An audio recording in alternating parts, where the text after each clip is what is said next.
नहमदुहु व नुसल्ली अला रसूलिहिल करीम अम्मा बाद फ़अऊज़ु बिल्लाहि मिनश शैतानिर रजीम बिस्मिल्लाहिर रहमानिर रहीम व इज़ा क़ुरिअल क़ुरआनु फ़स्तमिऊ लहु व अंसितू लअल्लकुम तुरहमून। अन अबी हुरैरता रज़ियल्लाहु तआला अन्हु क़ाल क़ाल रसूलुल्लाहि सल्लल्लाहु अलैहि वसल्लम इन्नमा जुइलल इमामु लियुतम्म बिही फ़इज़ा कब्बर फ़कब्बिरू व इज़ा क़रअ फ़अंसितू व इज़ा क़ाल गैरिल मग़ज़ूबि अलैहिम वलज़्ज़ालिन फ़क़ूलू आमीन। नन چې کوم سبق مونږ شروع کوو د دغه سبق عنوان دا ترک قرات خلف الامام. نو چې کله هم تاسو کومه یو مسأله وایي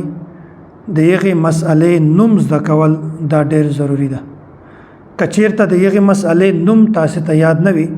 یا نوم یاد وي خو هغه نوم ناقص ترته یاد وي، نامکمل درته یاد وي، مکمل نوم نه وي درته یاد بلکې نیم درته یاد وي، بیا په داسې صورت کې نه تاسو مسله باندې خپل پوهېدلی شئ او نه بل پوهولی شئ. دغه مسئله اکثر خلق دغه مسئله نوم دا بیانوي فاتحه خلف الامام، حالانکه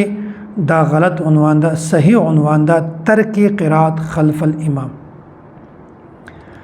مونږه صرف د سوره فاتحه په باره کې دا نه وایو چې مقتدی په امام په سوره فاتحه نه وای، نه، بلکې مونږ د مکمل قرآن کریم خبره کوو چې مقتدی په امام پس مکمل قرآن کریم نه وای. نو اصل عنوان دا ترک قرات خلف الامام. نو اوله خبره دا ده چې کوم د مونږ عنوان ده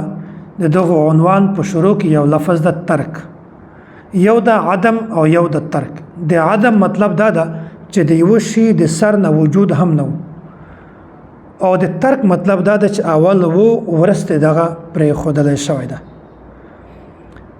نو کچیرته یو کس داسې وي چې هغه د مونږ مخته د فاتحه خلف الامام روایت پیش کی، نو بیا به مونږ تاسو دا ورته وایو چې د ماده عنوان اول لفظ دا خبره ثابتوي چې اول قرات وو ورسته پیغمبر علیه الصلاۃ والسلام دا پرې خیده. اول قرات صحابه کرامو کاوه، ورسته صحابه کرامو دا قرات پرې خیده. نو دغه دا معلومه شوله چې مونږ د عدم قرات قائل نه یو بلکې مونږ د ترک قرات قائل یو. د عدم قرات د قائلولو مطلب دا ده چې مونږ دا خبره نه کوو چې مقتدی په امام پسې د سر نه قرات نه کوو، نه، بلکې مونږ دا وایو چې د سر نه مقتدی په امام سره قرات کوو. ورسته پیغمبر علیه الصلاۃ والسلام دا حکم جاری کو چې اذا قرأ فإذا كبر فكبروا وإذا قرأ فأنصتوا وإذا قال غير المغضوب عليهم ولا الضالين. چې کله امام تکبیر کوي نو تاسو هم تکبیر کوئ، او چې کله امام قرات کوي بیا تاسو په هغه کې خاموشي اختیاروئ. حضرت مولانا امین صفتر وکاړوي رحمت الله علیه د موږ د علماء دیوبندو ډېر غټ عالم ده او ډېر غټ مناظر تیر شوی ده. دا یو خبره بیانوي، وای چې ما د ډېرو باطلو سره مناظرې کړې دي، عیسایانو سره، د مرزایانو سره، او نن سبا جدید دوره چې کوم اهل حدیث دي دغه سره هم مناظرې کړې دي. خو یو فرق ده چې هغه باطلو کې او اهل حدیثو کې یو فرق شته چې کله به د عیسایانو سره بحث مباحثه وا یا به د مرزایانو سره وا،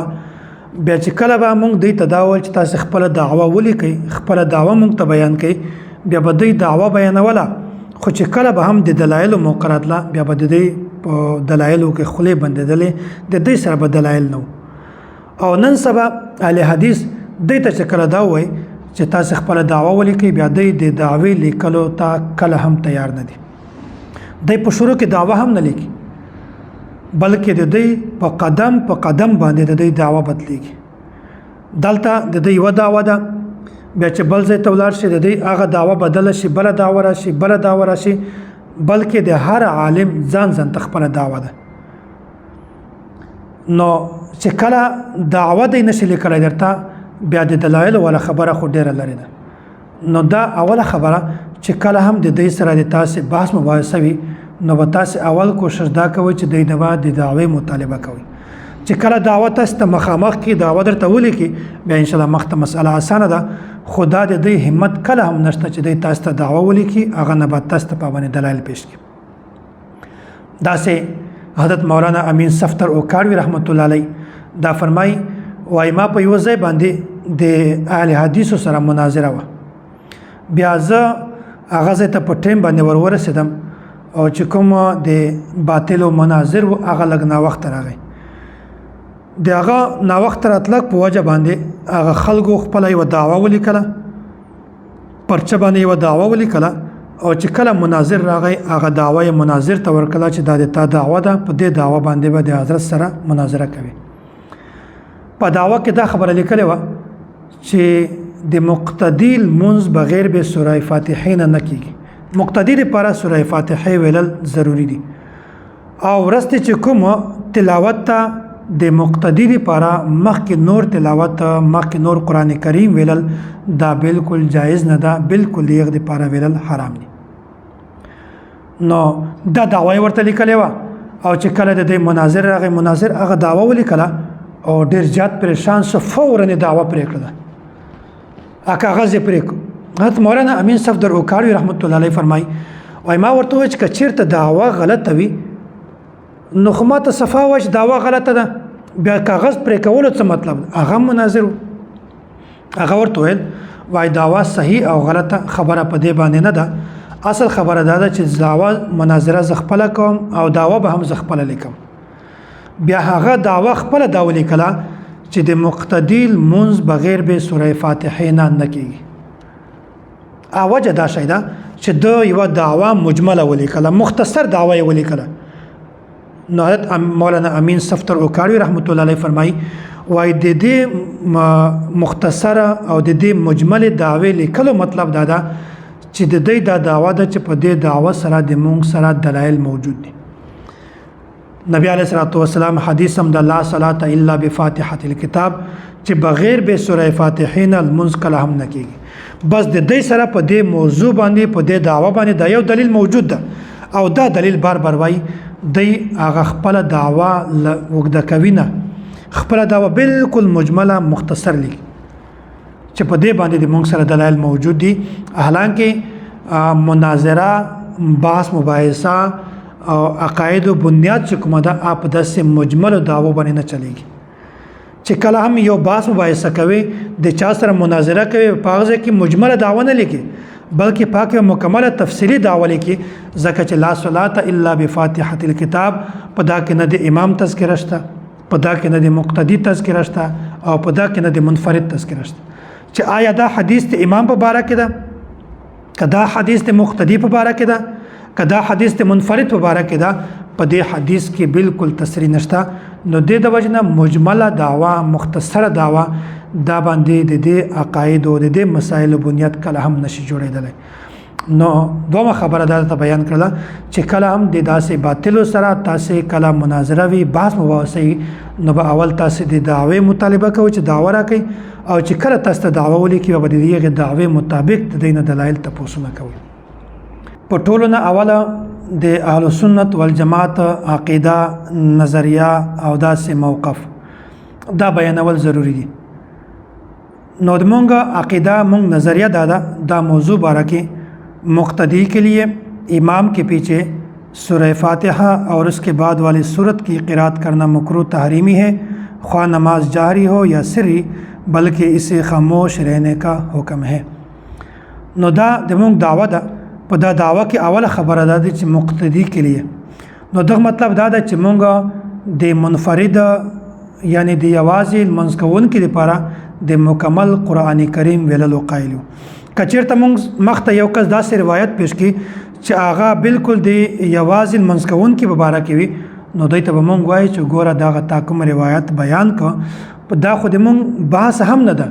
ځکه چې منفرد په باره کې مونږ هم دا وایو چې هغه مکمل قرآن کریم ویلی شي امام هم ویلی شي منفرد هم ویلی شي چې کوم یوازې ځان ته لمونځ کوي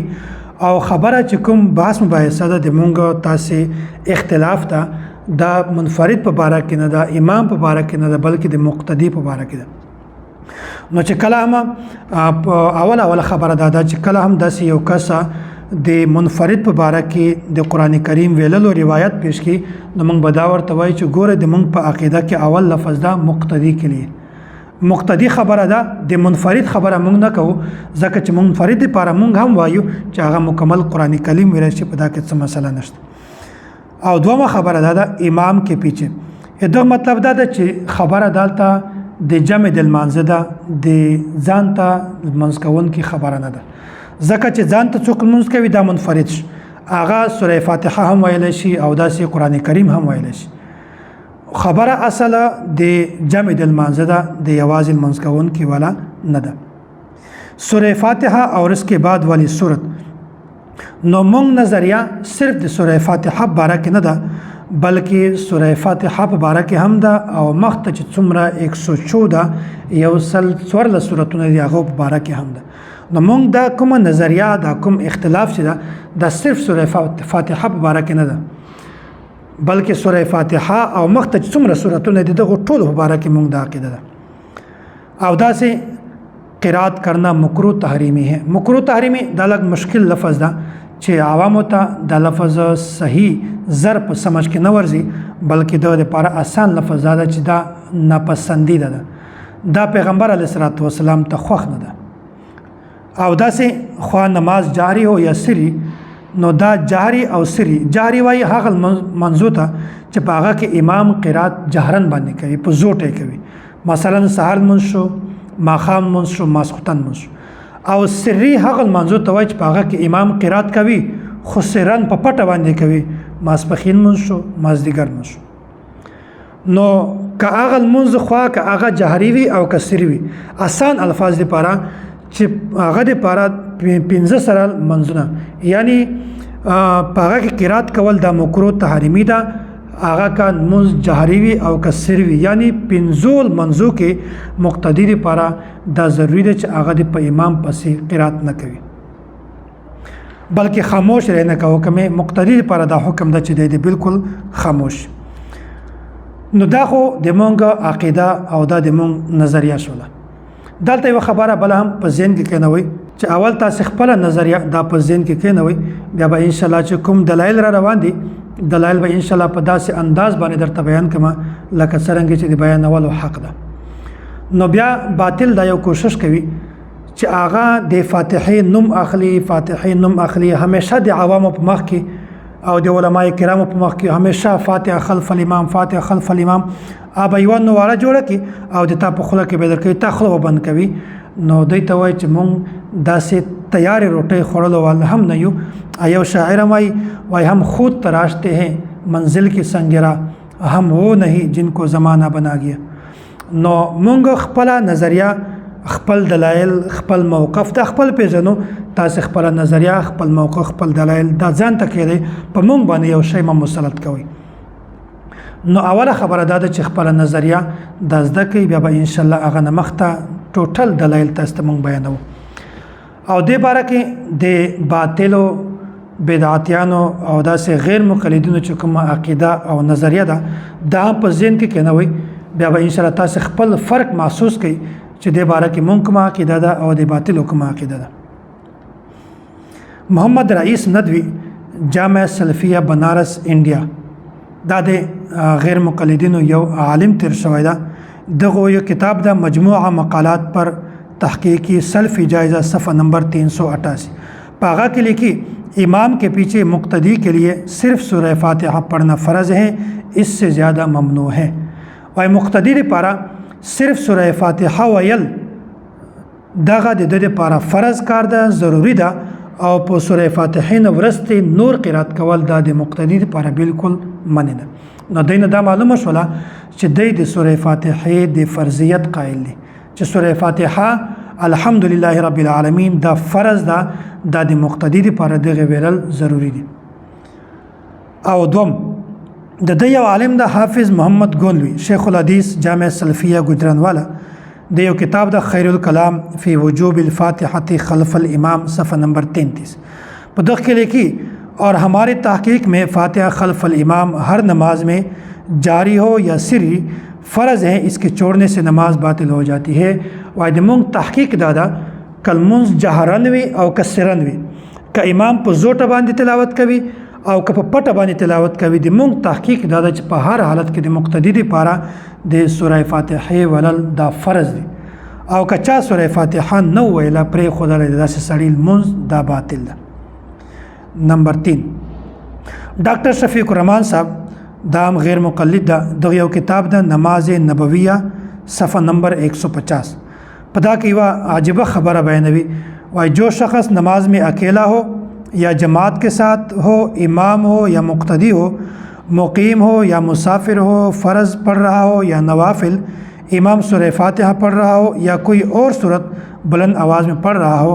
یا آہستہ اگر اس سے سورہ فاتحہ آتی ہو پھر بھی نہ پڑھے تو اس کی نماز نہیں ہوگی. وای په هر صورت کې که فرض منځ وي سنت وي واجب وي دته سوره فاتحه ورزي او کنه ورزي دای بیا هم سوره فاتحه نه وای وای داسې سړی منځ کله هم نه کیږي. مخته یو بل عالم ده ابو الحسنات علی محمد سعید فتاوا علماء حدیث پدا کې لیکي ترتیب اور کړی دا امام کے پیچھے سورہ فاتحہ پڑھنا فرض ہے بغیر سورہ فاتحہ پڑھے نماز نہیں ہوتی وای په امام سے د شاته سورہ فاتحه ولل دا فرض کار دا کچا سورہ فاتحه نه ویل د یو سړي لمونځ نه کیږي. نو دا د اهل باطل او د غیر مقلدینو عقیده ده نظریه ده د عقیده او د نظریه خلاصه دا ده چې باطل وای چې د مقتدی لپاره سورہ فاتحه ویل دا فرض کار ده که مقتدی سورہ فاتحه الحمدلله رب العالمین دا تر امینه پورې نو ویلا وای د داسې مقتدی المنز کله هم نه کېږي د داسې مقتدی المنز بالکل باطل ده.